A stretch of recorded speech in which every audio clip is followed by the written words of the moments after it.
Part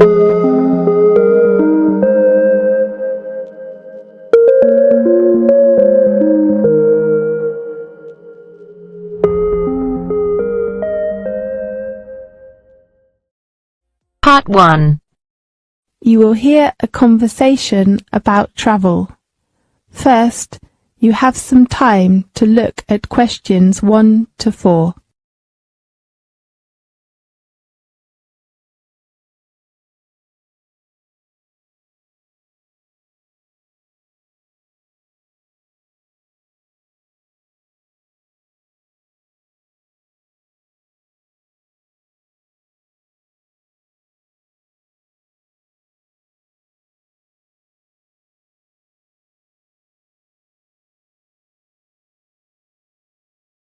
Listen carefully and answer questions 1 to 4.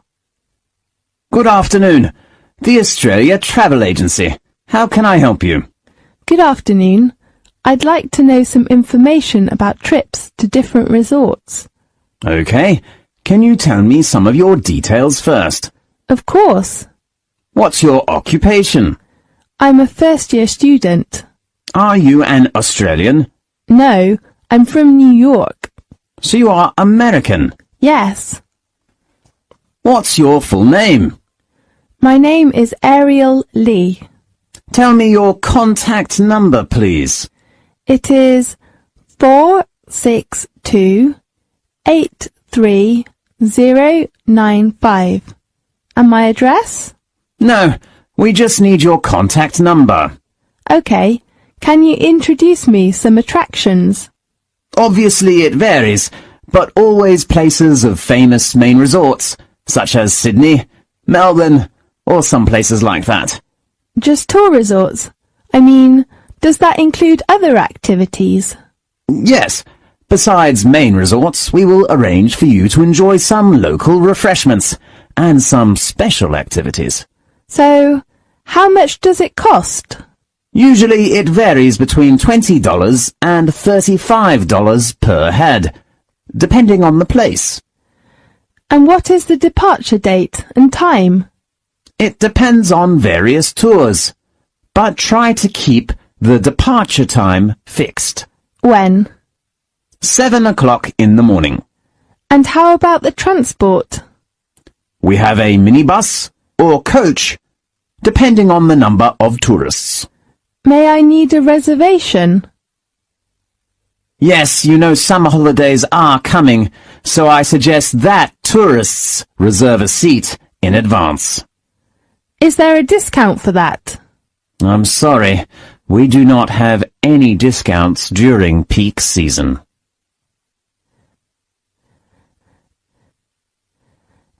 Now look at questions 5 to 10.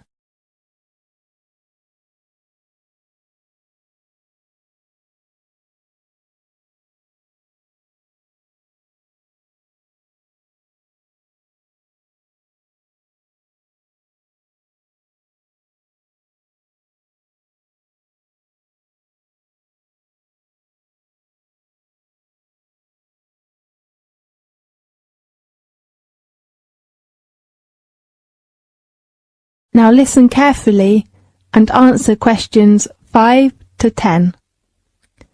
Could you tell me some details of the trips?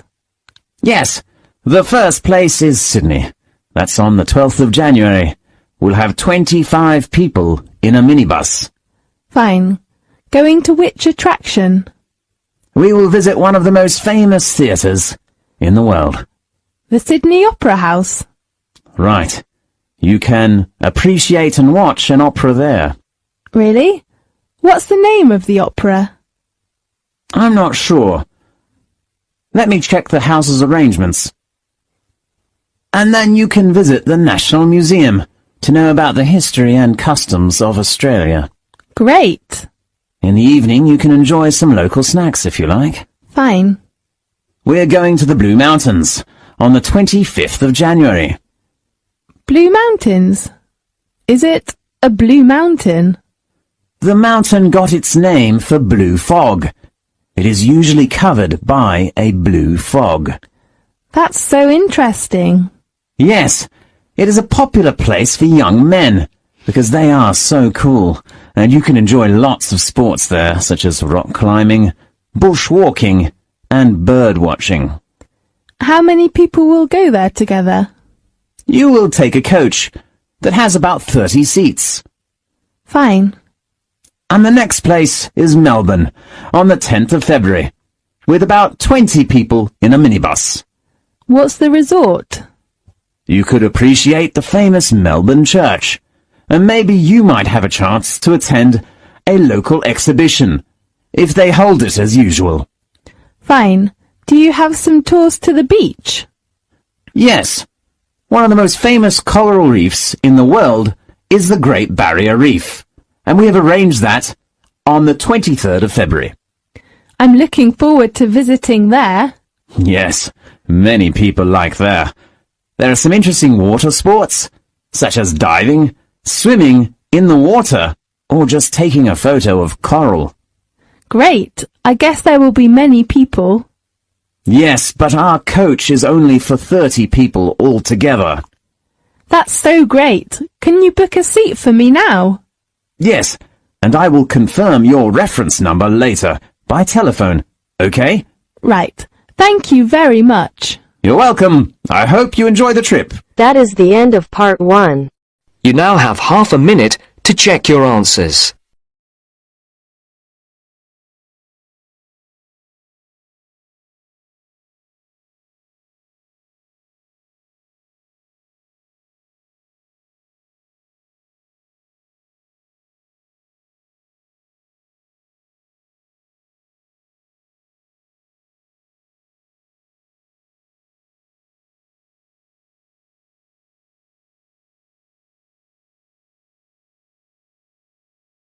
Now turns to part 2.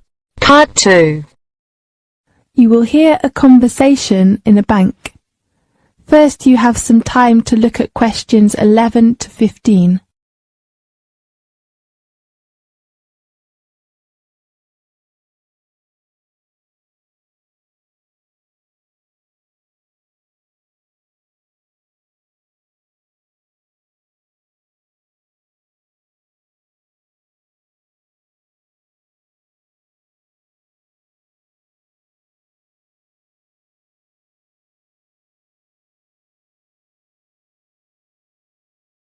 Now listen carefully and answer questions 11 to 15. Good morning. I'd like to open a bank account, please. Good morning. What kind of account do you want to open? I'm not sure. Perhaps you can give me some suggestions.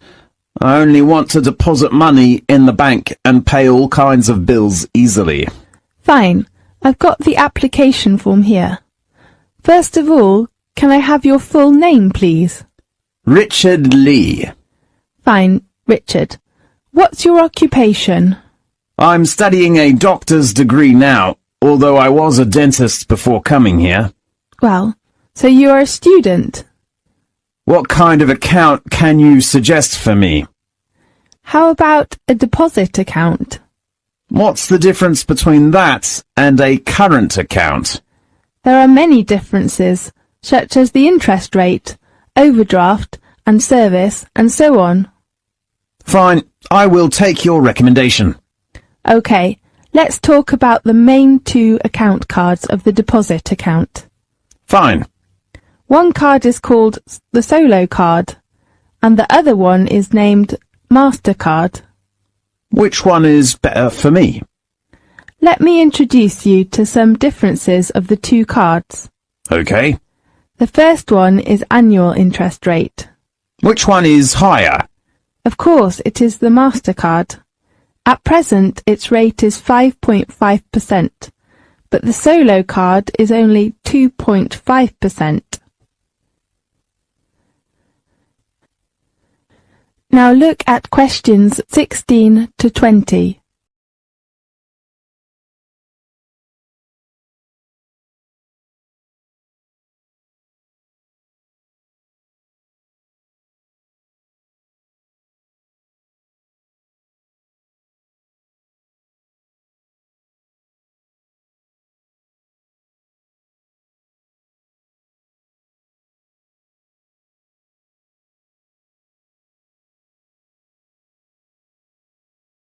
Now listen carefully and answer questions 16 to 20.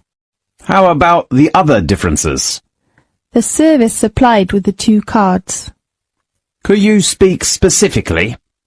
We usually supply internet service and mobile service with all of the cards, of course including the solo card. Yes, I'd like to ask for the service of mobile and, does Solo Card have an overdraft? I'm sorry, but MasterCard has such a service. Fine. If you want to take more money out of the bank than you have in it, be very careful. You should not do this without the bank's permission, and you will have to pay some charge. Do you mean interest? No, I mean the overdraft charge. How much is that charge? According to the bank's rules, the minimum fee is about 2%. Fine. The last item of the two cards is the requirement. There is no limitation of the solo card, but if you want to get MasterCard, you should deposit a minimum sum of £1,500 in the first time. Oh, what's the requirement of money? What do you mean? I mean I cannot deposit cash when I open a bank account. Don't worry, we accept cash and cheque or even money order. Great. So which card did you decide to open? I'd like to open the MasterCard. A good choice. How often would you like to receive your statement? Monthly, please. OK, the last one you should know is the opening time. Banks usually open from 9 a.m. until 4:30 p.m.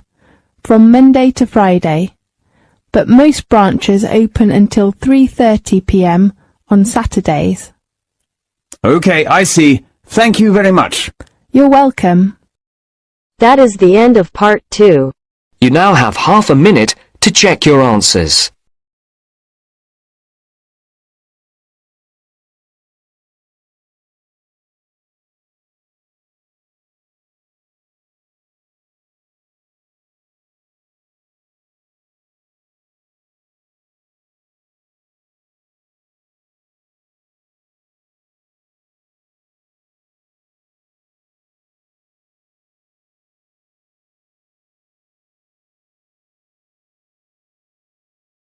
Now turns to part 3.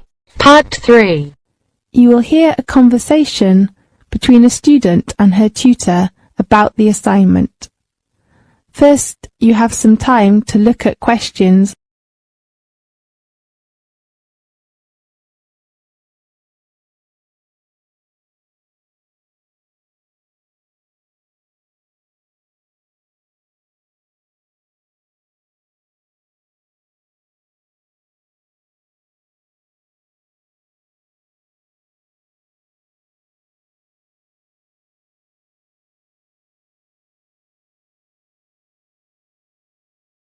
Now listen carefully and answer questions.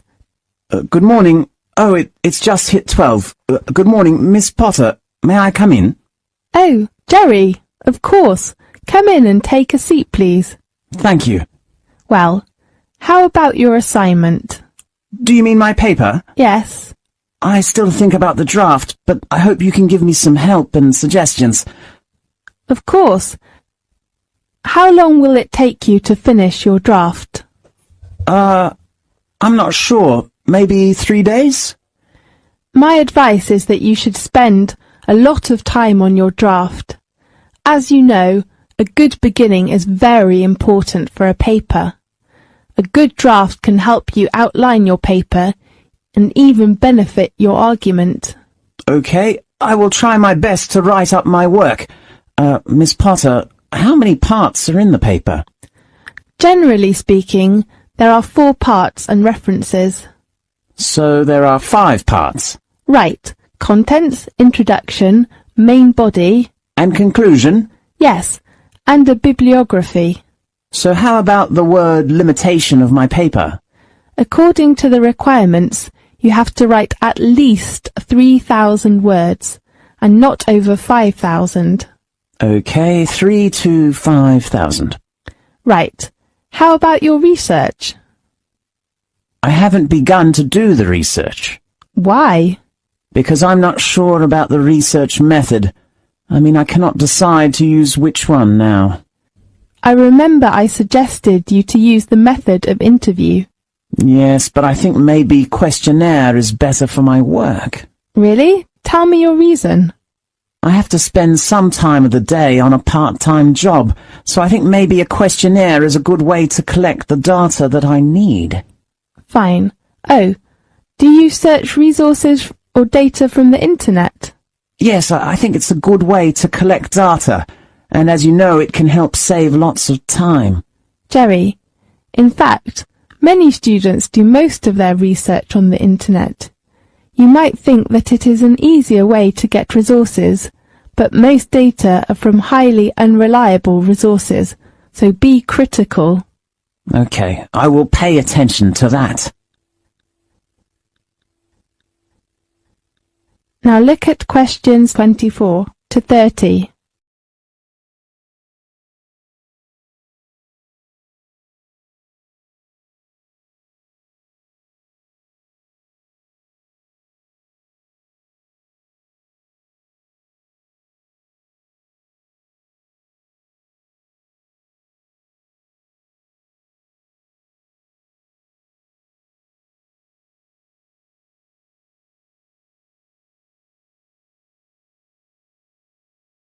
Now listen carefully and answer questions. Then, there are some things you should consider when you write the paper. Okay? Be careful with your references and quotations, and do not share other people's work. You should write clearly about reference books, and do not forget to acknowledge the original writers. Otherwise, you will be failed for plagiarism. Okay, I've got it. The other point is... Deadline? No, deadline is the date of handing in your work. You'd better hand it in on time.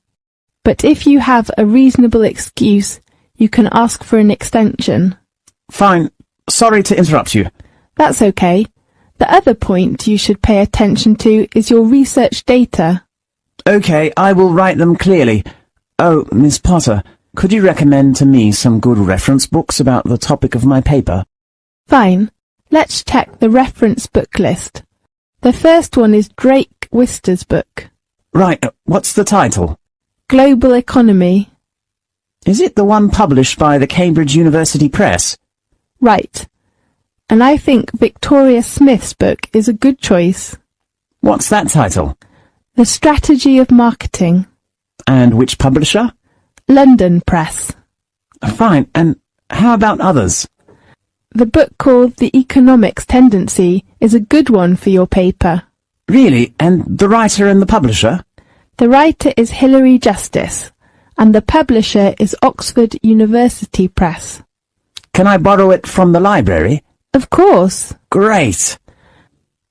And the last one that is helpful to your work is the book of William Hanna.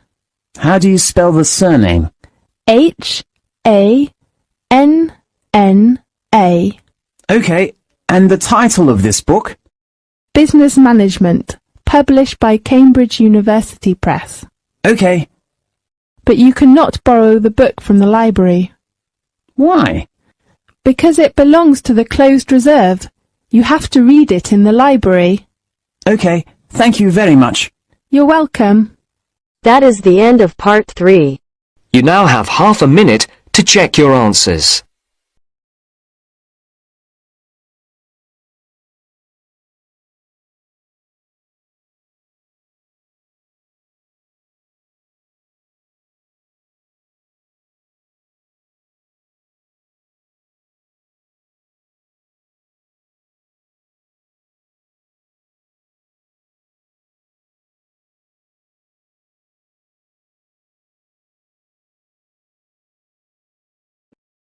Now turns to part 4. Part 4. You will hear a conversation about a credit card fraud. First, you have some time to look at the questions 31 to 40.